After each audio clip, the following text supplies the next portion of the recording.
Hey, what are you looking at? A community blighted by gangs of troublemaking drunken youths. They would sit on your cars, they would swear at you, they would say they would do things to me sexually.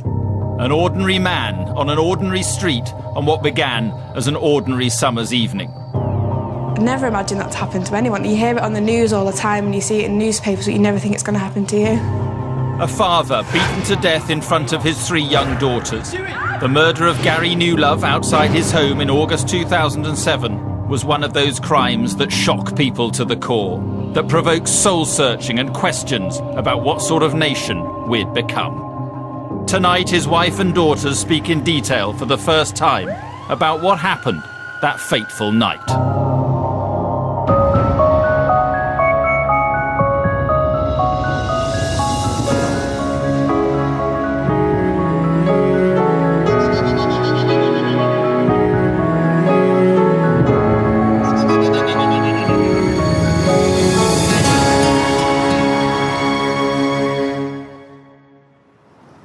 For many, the brutal murder of Garry Newlove was simply a reflection of Britain's broken society. After months of escalating, drink-fuelled antisocial behaviour in the area, a gang of drunken youths had taken the life of a devoted father. This is the story of a family's devastating loss and their remarkable response to it.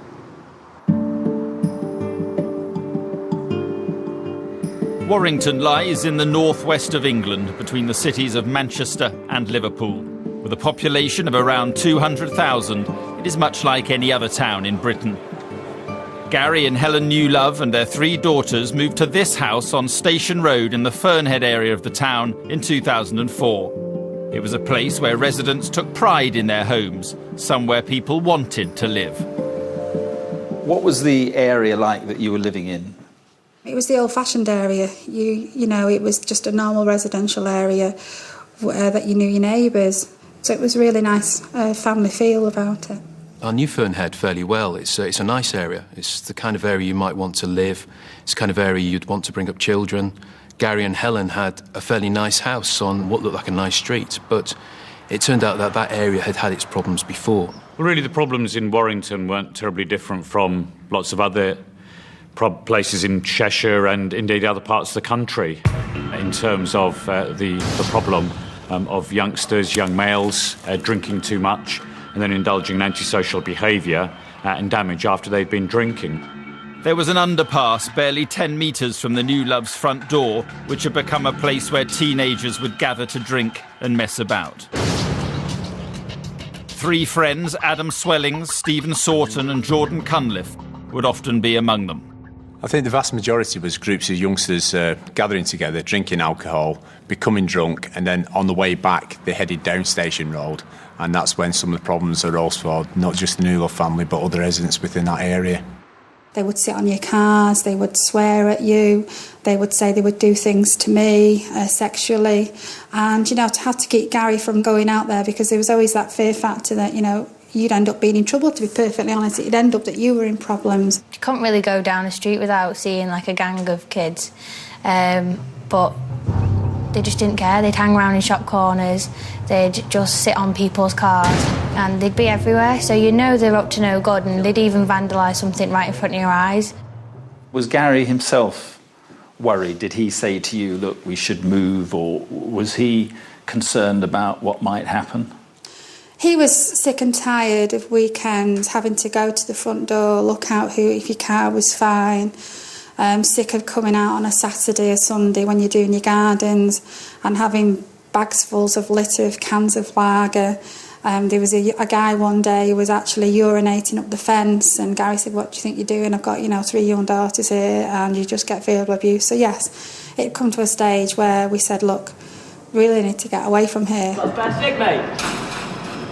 Local residents did complain to the police, sometimes leading to an increase in patrols, but they felt there was no sustained attempt made to tackle the problem. Every Friday and Saturday night we didn't feel safe at all. There was always there vandalising, making so much noise under the subway, vandalising cars, just throwing litter everywhere. They just didn't really care about where people lived, they just wanted to do their own thing, thinking it was okay. Were people in the neighbourhood scared of them? Were you scared of them?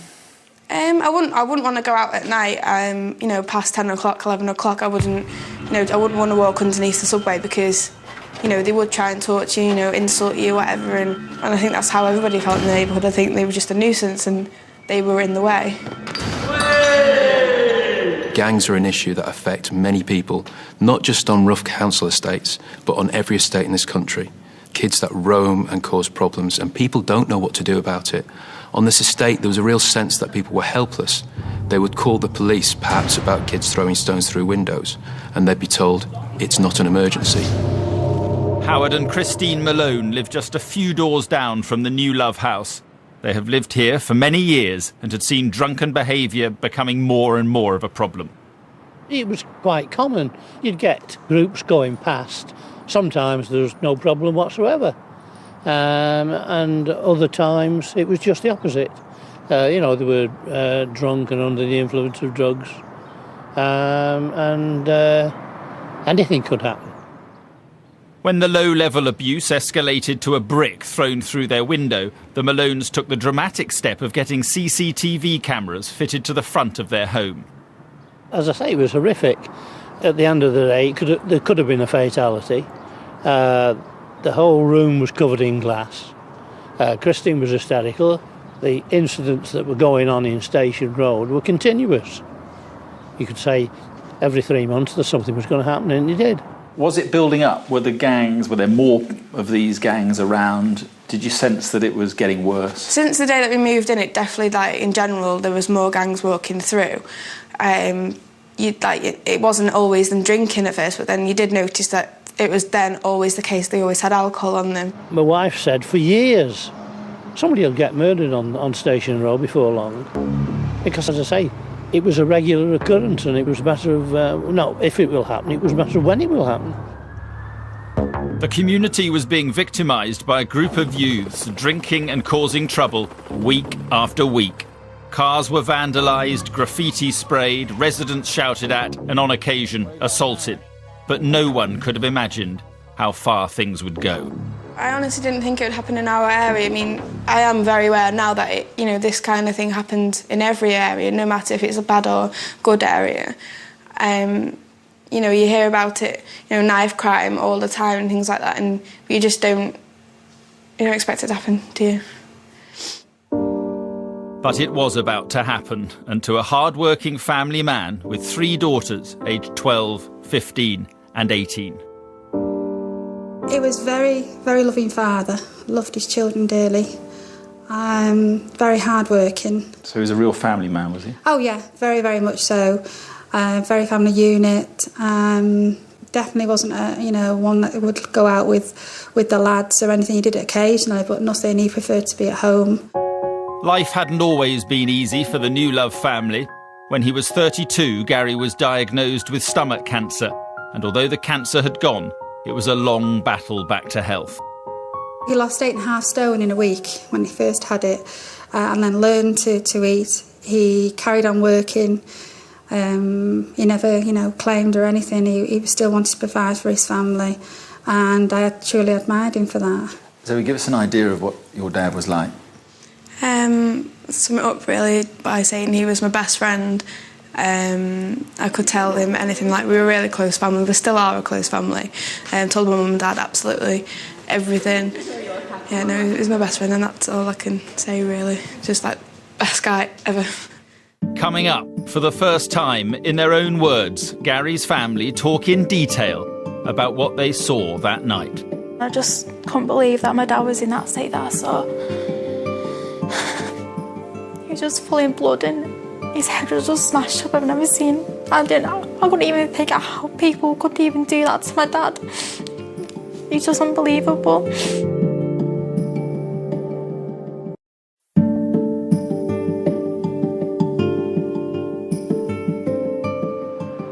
In the summer of 2007, the residents of this street were being plagued by gangs of drunken youths. But from incessant petty vandalism, the antisocial behaviour was about to escalate to murder. Here for the first time, the family of Garry Newlove relive in detail the events of that summer's night. A night that was to change their lives forever. On the Friday, I'd actually been working and come home early because I wasn't feeling very well, 100%. And so Garry used to make really good chucky eggs, as we used to call them. And so he did me a chucky egg and some soldiers. And I decided to go up to bed because I didn't feel very well at all. On the night of the attack, what were you doing? I was working at IKEA and my boyfriend Tom picked me up. Came in and it was around 9:30, 10 o'clock. Hey, Dad. Hiya, do you have a good day at work? I went into the living room and my dad was on his laptop and I asked him if there was any food left from tea, and they'd had like a Chinese takeaway. And I went into the kitchen to put some into the microwave to warm up for my tea and just sat there with Tom eating it. Just like a normal night after work, really. I came home from school. I can't remember like the early day because it's mostly the night I remember. But I remember sitting in my bed and reading my book. Mum had been ill that night, so I just really kept to myself. So it was just an ordinary night, just thinking it was like last weekend. Nothing seemed different at all.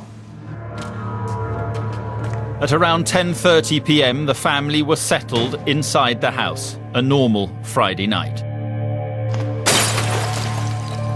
You'd heard noise, which was usual, but then we'd heard glass being smashed, which kind of then you kind of heckles go up and thinking, oh God, what have they done now? And then I heard a thud against my car, and that's when I thought there's something really going on that's not, they're attacking my car again. I'd already had a broken windscreen mirror, so I really didn't want to what they're doing again. Garry, can you see what's happening? And literally, as I'm shouting Garry downstairs, could you just go and check? My daughter Amy runs down with her dad as well, and he said, yeah, I'll go and check them. He ran out barefooted, just had shorts on. It was a summer's night. We've done it again. And never thought anything of it, to be perfectly honest. I just thought, it's just another gang going past, it'll be nothing. So I just stayed in the kitchen. Dad, just leave it. I'm fed up. I looked at him and he looked like annoyed, as you would be if someone had just damaged your property. And then I went out to go grab him, but he'd already started walking off. Dad, what are you doing? I had like a feeling in my stomach where where something's going to happen, but you just ignore it because it's like nothing really could happen now because there's no danger. From the point where Amy went out, I thought something's going on, so I followed them out, as did Danielle. Amy, what's happening? I don't know. What's going on? Dad! It just... Something didn't feel right. It wasn't the same as every other occasion. If my dad's gone outside to check on his car or whatever. Oh, you lads. Zoe and boyfriend Tom looked on as Garry approached the gang of youths. Say like we got before I knock it off, yeah? Take your teeth out before I knock them out. At that point, he must have been around where we stood now. Then obviously I come out the road as well. And from that point, obviously, we were just basically watching to see whether he'd come back. Garry had gone to remonstrate with the gang. His approach was caught on the CCTV recently fitted at their neighbour's house. It shows the gang moments before they attacked. The gang stopped and then started walking back towards my dad, and then they formed like a semicircle shape. Come on, Dad, just leave it. My dad didn't raise his voice once. He was relatively calm considering how many times it's happened. And then one guy hit my dad, and then they all started hitting my dad. So, yeah, kind of all happened so fast. All of a sudden he was like surrounded, and then someone had come from the back to the back of him, and kneed him in the back because he had a sore back. He obviously fell down, and then that's when I started to run. And by the time I got there, and when I was running, they were all kicking him and everything. Come on!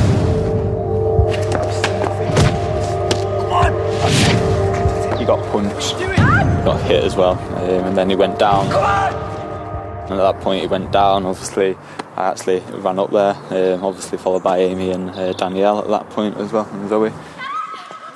They were like a pack of animals, kicked my dad from behind, my dad fell to the floor, and you think, my dad's on the floor now, they'll stop. You know, they've had the fun, but they carried on kicking my dad. And then at some point they must have thought, oh my God, and then they started running. At that point, Danielle had come out and she was next to my dad on the road. Ambulance, please. When I got outside, I saw my dad lay on the floor in a pool of blood, and his head was just smashed up. His eyes were all bulged up. He was just full of blood everywhere. Just motionless, lying on the floor, very cold, obviously no features whatsoever to him, just really cold, blue in the face, and obviously blood as well. So, yeah. Garry! Garry, come on, wake up, mate. Garry!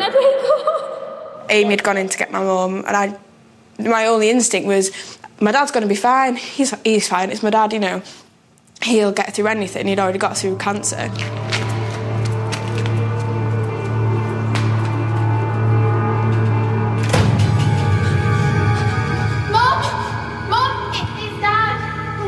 Amy's hysterical, and I'm trying to get there, and it's like a speed that's not a speed. And when I'd gone to come down the stairs, Amy had collapsed on the floor.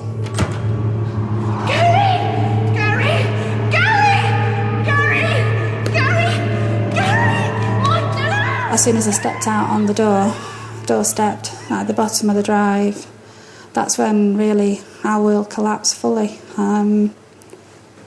Couldn't run to get to him at all because I've got plates in my leg. And the first person really I saw was Zoe, telling me not to come near. And as she says that, I look on the ground, and Gary's not moving. He's laying on the floor.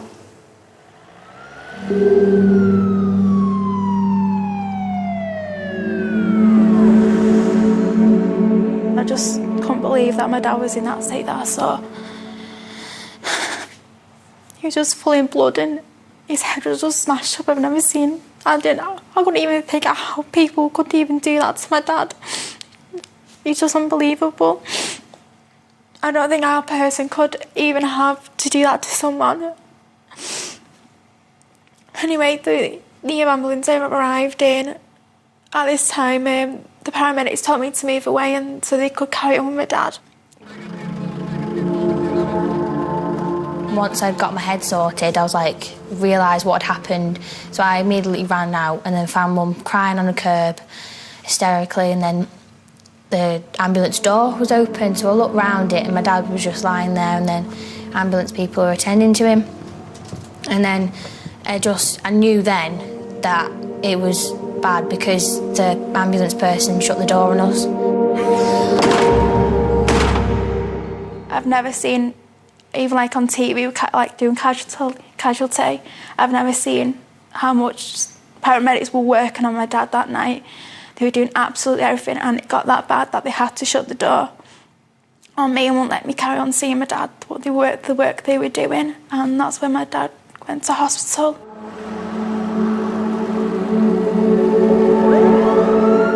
Garry was taken in the ambulance. You eventually got there by car. Tell me what happened when you arrived at the hospital.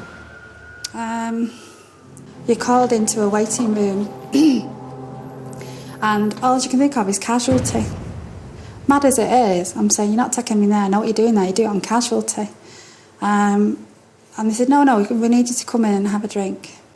You then see the consultant who comes in, and then he was the one who told me that Garry had arrested in the ambulance, and he said, no, he's just not come back, he's in a coma. But we've made him comfortable, but we really need to get him for a scan on his head straight away. But he's in such a bad way that it's touch and go to get him to the scan machine. They gave me his jewellery, which I said, put his jewellery back on, you know. And I wanted to see him, so they said they would let me see him when they could. To see him from his toes to his shoulder, he looked fine, apart from a graze. But to see him from his head, it was horrendous, really. Garry made it through the night, and the following day, Amy decided to write a letter to her dad. I just sat at my desk and wrote it, but I don't know, it just spilt everything out of me. And because I didn't know how, because really it was my goodbye letter, in case, I didn't get to say goodbye. So I just was going on about how I love him, and boy, it was so hard because I didn't think I'd have to say goodbye at my age. To Dad, I am unable to see you right now as you are too ill, but I know you can fight this as you are a strong, loving man who I know loves me no matter what. I will stick by you while you're in hospital and I will take care of Mum. I can't get across to you how much I will miss you, and I don't know what I would do without you. You've always been there for me when I am down, and you always put a smile on my face, even if it is a rubbish joke. I want you to know you are the best dad anyone could ask for. I love you so much, and I do hope you can fight this. I love you from your darling daughter, who loves you so, so much, and from the whole family, we love you and don't give in.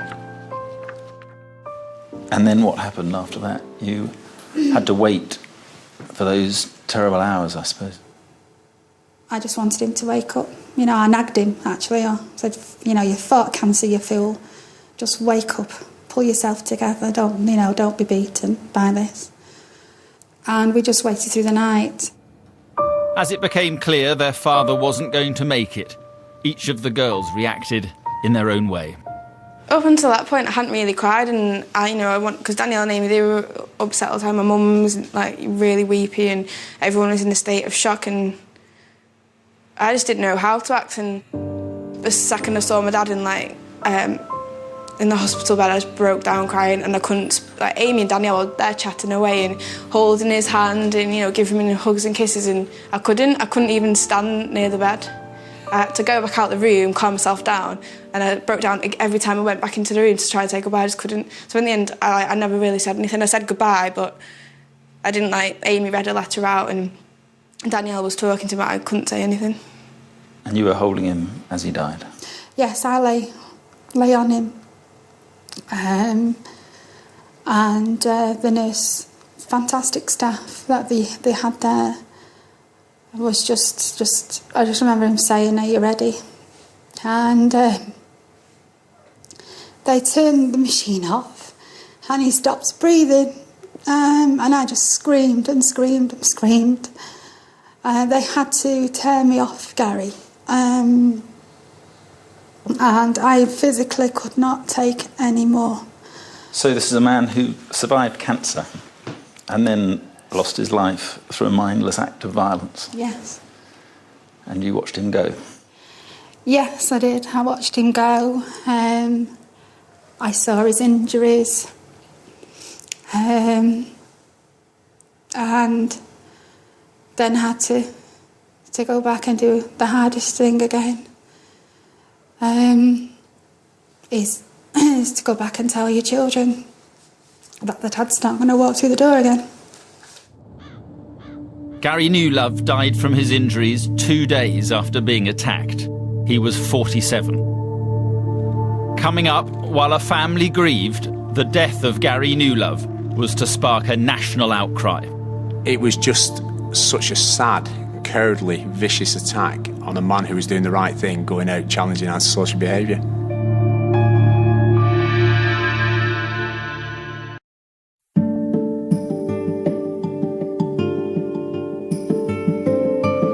The death of a father murdered for challenging yobs for their antisocial behaviour horrified the country. In life, he had been an unassuming family man. In death, a symbol of a broken society.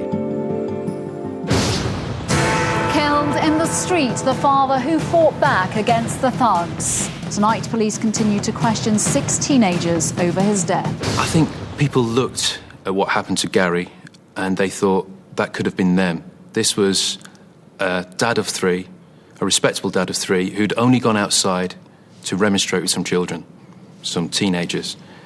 It hit home because people realised it could have been them. I was shocked. I was very sad, and this was an area that was very dear to me. I'd served as a local beat officer, served there in CID. I couldn't quite believe this had happened within the policing area that we had.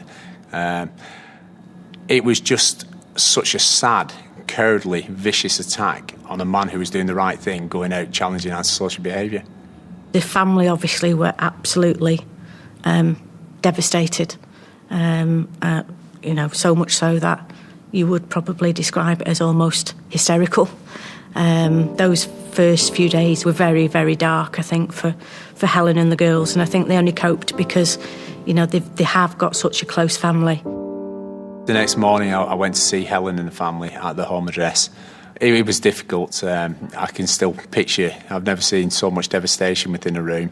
There was upset, there was distress, the children were obviously very upset. And I spoke to Helen, and I can remember first reaction as a human being was to say sorry.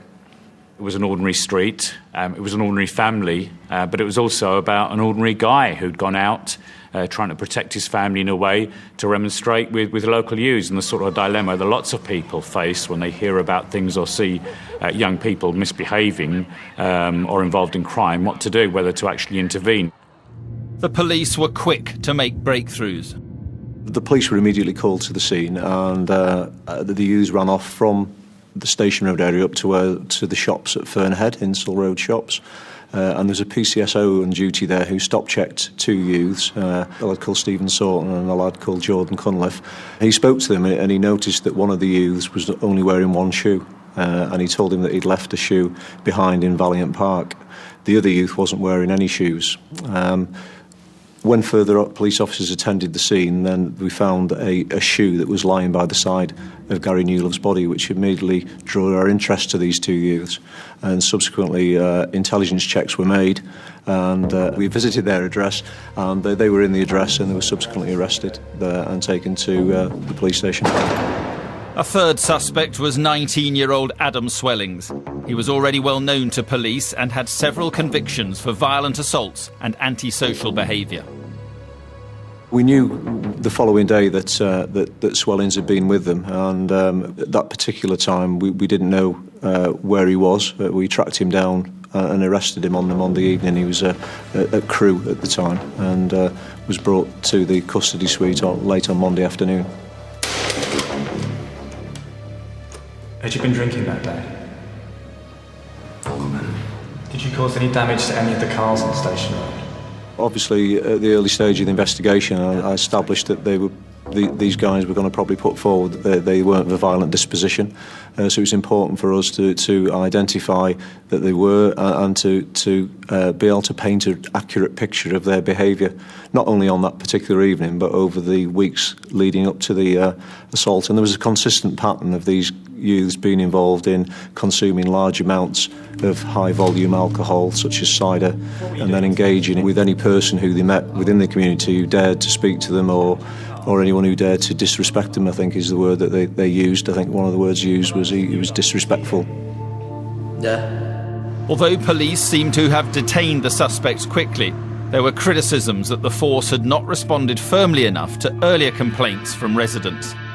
During the months before the attack, locals had become more and more concerned about the behaviour of these gangs. There was some criticism of Cheshire Police at the time, and rightly so. These boys had been in the area many times before, and neighbours had complained about them, and they'd called the police. And they felt that very little was being done. Now, the police, to be fair, did have their hands tied to a degree, and this was a problem across the country.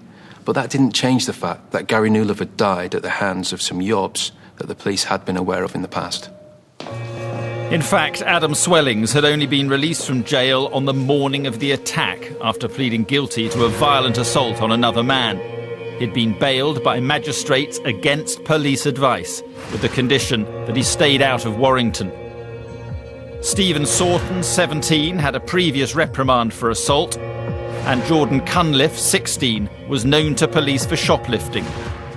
But while the police interviewed suspects and built up a better idea of what had happened that night, a family was grieving. So Helen, how as a family did you get through those first few days after the attack? It was a bit of a whirl. I didn't sleep. My sister was really concerned because I wasn't sleeping. And the local GP came out and gave me some tablets, which I didn't really want to take. I slept with Gary's T-shirt. I just kept smelling his pillow. And we just kind of functioned in a robotic way, really, the girls and I. You feel you're going to wake up, or this is just a bad dream. Garry was laid to rest on September the 3rd, 2007, 3 weeks after his death. It was a traumatic moment for the whole family.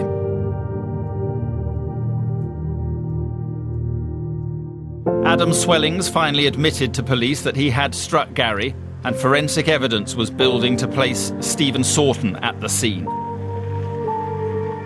We then were able to identify that it was a telephone call from Swellings through to the rest of his colleagues, if you like, to say he was out of prison and they were going to join up. They then, round about 3 p.m, we had them on CCTV buying alcoholic drinks. They were then playing football in a local park when they were approached by a police community sports officer who confiscated some drink off some of the youths. And then round about 7 p.m. onwards, we had a number of incidents that they were involved in where attacks took place, or threats to attacks took place on other individuals and youths in the area, which culminated round about 10:30 with them being in Station Road, and obviously the incident with Mr. Newlove's car before the attack on him. That night, the gang had been drinking cheap alcohol bought from local off-licences, something that resonated with the general public as it came at a time when fear over Britain's booze culture and associated antisocial behaviour was at its height. Alcohol played a huge role in what happened to Garry. These boys had been drinking very heavily that night, and this is something that resonated heavily with the public. How could this be allowed to happen? How could these boys have access to alcohol? How could they be allowed to roam the streets looking for trouble while drunk and drinking? It was an issue that the then Chief Constable, Peter Fahey, was aware of. So you would like to see the drinking age raised to 21? Yes, absolutely. And it is this issue also about drinking in public. It was certainly based on not just the Garry Newlove case, but the fact that it was such a huge issue for us right across Cheshire. And it was that feeling that something needed to be done. And, the particular danger that young people were causing, those that had been drinking that much, but also the fact that they made themselves very, very vulnerable, either as victims of crime or as perpetrators of crime. On the 13th of November, just 3 months after Garry's death, the trial began. 5 youths were up on murder charges, including Adam Swellings, 19, Stephen Sorton, 17, and Jordan Cunliffe, aged 16. They started hitting my dad and... After several police interviews and identity parades came the trauma of a trial.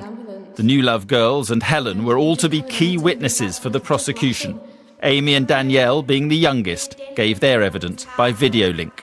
I had to sit with my hands underneath my lap, and if I cried, I have to put my head down. And it was just so confusing because the questions were so highly worded because I was only 12 and I didn't really understand what they were saying. And I'm not the cleverest of people, but they fired questions after questions and it just confused me. And I was saying no when I was meant to say yes, and I was so uncomfortable and it put me under so much pressure. I didn't know what it was going to be like, I didn't know what to expect. And to be cross-examined by 5 different people and you feel like you're the one in the wrong. That's how I felt. When I got there, I thought I'd done something wrong, and, if I say something that, isn't spot on, if I've got, like, a description of one of the guys wrong, I'm going to ruin everything and they're not going to be put away. I felt like I could, in one word, let someone down, and then that would be on my conscience. And I already felt guilty for, not saving my dad, and I still do, and I know I can't have done anything. What was it like seeing those youths in court? They were just normal, everyday youths you see on the street. But basically, the distance between where I sat and they sat is literally the distance that me and you are at the moment. And to actually see them look around smiling, it's unbelievable. You just think, how can you do that? Is that what they were doing? Yeah, they laughed, they were smiling. It made me feel physically sick, to be honest, and we are told we can't show any emotion whatsoever, so it was a hard 10 weeks to follow. They showed no remorse during the court process. I think at times difficulty was, I think they treated it more as a bit of a joke, in fairness, within the trial process. Not taking it seriously, and at times they were sniggering, and I think occasions they were dropping off to sleep as evidence was being given. You went out to see what was happening. I think it was very difficult. I think when they gave their evidence, particularly the children, it was heart-rending to be sat in that court building to hear some of the evidence. And I think from a policing perspective, when you hear the evidence, you always think the benefit of hindsight is the more we could have done on that night or previous. After 10 long, painful weeks for Helen and the girls, the jury were sent out to consider the evidence. But it would be 10 agonising days before they returned their verdict. You have been found guilty of the 5 charged, 3 teenagers were found guilty of Garry's murder. The other 2 were acquitted. Cunliffe, Swellings and Saughton were sentenced to life with minimum terms of 12, 17 and 15 years respectively. Saughton's tariff was later reduced to 13 years on appeal. Guilty of murder. 3 teenagers who attacked Garry Newlove outside his home in Cheshire have been convicted of murder. There must have been relief that the people who did this were going to prison for quite a long time. There was relief. We got 3 guilty verdicts. But murder is mandatory life sentence. So you hear that and you want life for life. Not as a revenge, as justice that we should have in place in this country. They've taken my dad's life and they've taken away what my life would have been. They've taken away what my mum's life would have been, my sisters, my dad's brother, everyone in our family and everyone around us. We've had to change the way we are because they thought it was a bit of fun kicking someone and causing them to die. And what is it like for you personally and for your daughters, you as a family, to live with the loss that you've suffered? We have good days, we have bad days. I just now think on the Friday I woke up a wife. On the Friday night I went to bed as a widow. And you don't ever think that is going to happen to you. I just want my daughters to be how Garry would have wanted them to be Zoe, to be Amy, to be Danielle, and to get through each pinnacle moment, on their 18th, the 21st, when they get married, that I can stay there and actually think that Garry will be proud of what I'm doing. Next, a family's brave struggle to come to terms with their enormous loss. It's not about Garry being a murder victim. It's about doing something good out of something horrendous. It keeps Garry alive in a sense, but it actually raises awareness.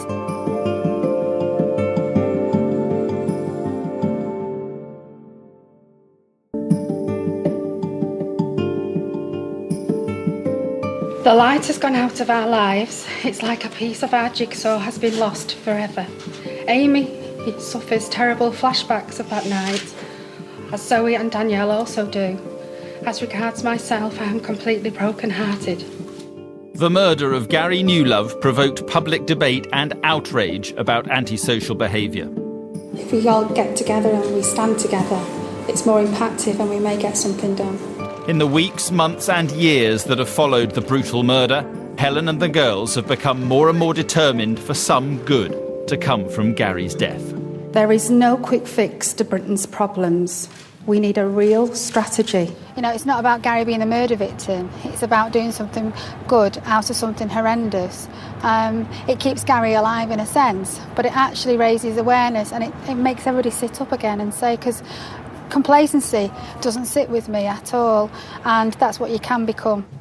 Today, Helen is in London for a series of meetings. Morning. Good morning. They are aimed at discussing how the drinks industry can help to combat binge drinking. Yeah, they're going to be the community pubs, which I'm really, that's the most important one, to get into local hubs. So that, because the mechanism that we have in place there, that's where the antisocial behaviour is. Helen is fighting on a number of fronts to tackle antisocial behaviour associated with drinking, to strive for better victim support, to force better parental responsibility. Her work has triggered national debate. Her hope that another family will not have to bear the anguish hers has suffered. What do you make of what your mother's trying to do and trying to change things? It's horrible that it's got to be my mum that's got to make people sit up and listen. And it's only just now that I'm realising how powerful our story is, and, you know, it's going to help other families. And what my mum's doing is amazing, and it's so nice to know that the people out there, you know, are taking notice of what my mum's trying to achieve, because things do have to change. I think a lot of people relate to Helen. She's, you know, she's such a lovely lady. I think everybody will look at her and think, well, you know, if that had happened to my husband, I don't blame you. And I think they do listen to her, and the girls. I'll be introducing you to Stuart. He's helping us with the Lifestyle project, the 3D side of it. Hello, nice to meet you. Hi Stuart, you okay? Yes, good. So we're going to show you... One of the projects dearest to Helen's heart, which daughter Zoe is also involved in, is to bring much more accessible education about the dangers of drinking into schools. Augmented reality allows us to show a three-dimensional object on screen, and for the... Look at that! She's visiting a lab which is developing 3D technology to bring into schools. Incredible. I think because I have no hidden agenda. My agenda is I've lost somebody to murder, a violent murder, with the youth, with alcohol, and I am speaking from the heart. I'm not really speaking from a book. Not being, you know, brainwashed into anything, whatever. It's basically, I'm a normal woman who woke up one morning as a wife and then went to bed as a widow. Hiya. Improvements have been made in alcohol-related crime in Warrington. Give me them here. What's your name? How old are you? And the residents of Station Road are no longer blighted by drunken gangs. You're under 18, so I'm now going to take them off you. I'm going to take your details, mate. Have you ever been in trouble with the police before?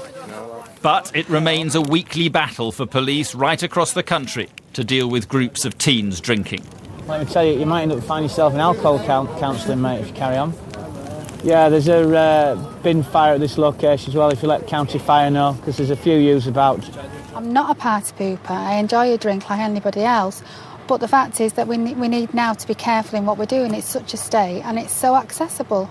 So by being involved in the education, working with the alcohol industry themselves, which is the biggest factor of it all, it just ticks where I want to be and keep fighting for change, really. It's incredibly important that people like her campaign for change, because she's had an experience that very, very few people have had, and therefore there's an authenticity when she speaks that very few people can match, because of the experience that she's been through and the credibility that she has and her family has.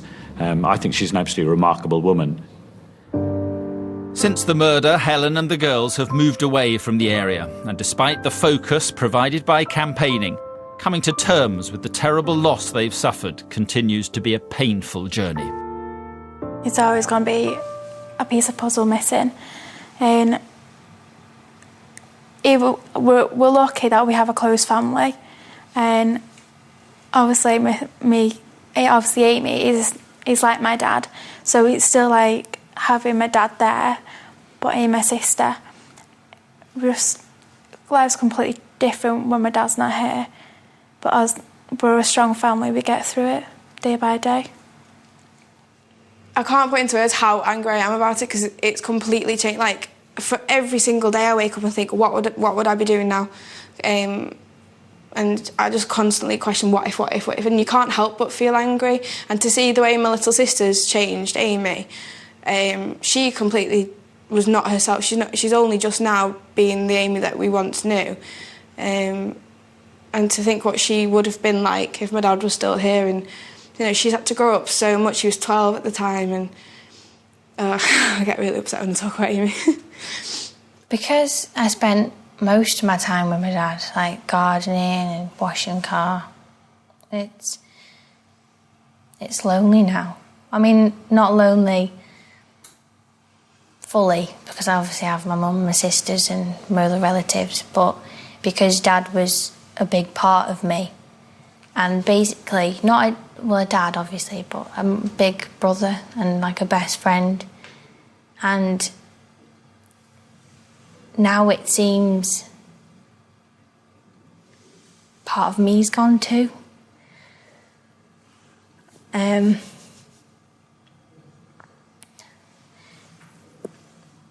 But Zoe and Danielle like Dad in different ways. Sorry. Take a minute. So, he's not gone fully because, as Danielle said, I'm like him in ways, and it makes me laugh when I do things that he would probably do. But it's just that quality time that I miss. I truly believe that you just don't know what's round the corner. But it's a case of that I can never bring Garry back. You don't need anything to remind you of the person. It's inside every day, every second. At the end of the day, you just have to make the best you can. And that is what I'm doing by doing what I'm doing, that Garry will never be forgotten. He was a human being, a normal human being. He's not a statistic, and he'll never be a statistic as far as I'm concerned.